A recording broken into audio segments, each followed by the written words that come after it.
இரங்கல் தீர்மானம். Pope Francis கத்தோலிக்க திருச்சபையின் தலைவர் அவர்கள் மறைவு குறித்து.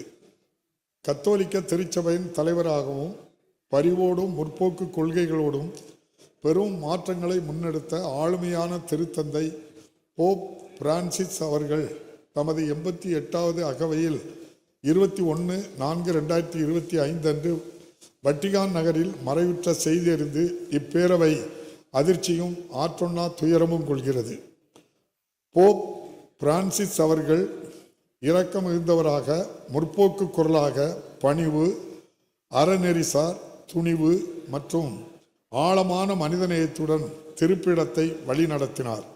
வறியவர் மீதான அர்ப்பணிப்பு, புறக்கணிக்கப்பட்டவர்களுக்கான அரவணைப்பு, நீதி, அமைதி மற்றும் மதங்களுக்கு இடையிலான உரையாடல்களுக்கான அவரது முன்னெடுப்புகள் ஆகியவை கத்தோலிக்க உலகத்தை தாண்டியும் அவருக்கு பெரும் மரியாதையும் பெற்றுத்தந்தன.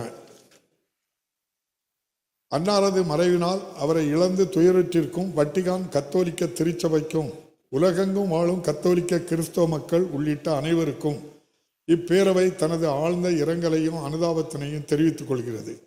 இந்த இரங்கல் தீர்மானத்தை நிறைவேற்றும் முகத்தானும் மறைந்த இப்பெருந்தகைக்கு மரியாதை செலுத்தும் வகையிலும் மாண்புமிகு உறுப்பினர்கள் அனைவரும் எழுந்து நின்று 2 மணித்துளிகள் அமைதி காக்குமாறு கேட்டுக்கொள்கிறேன்.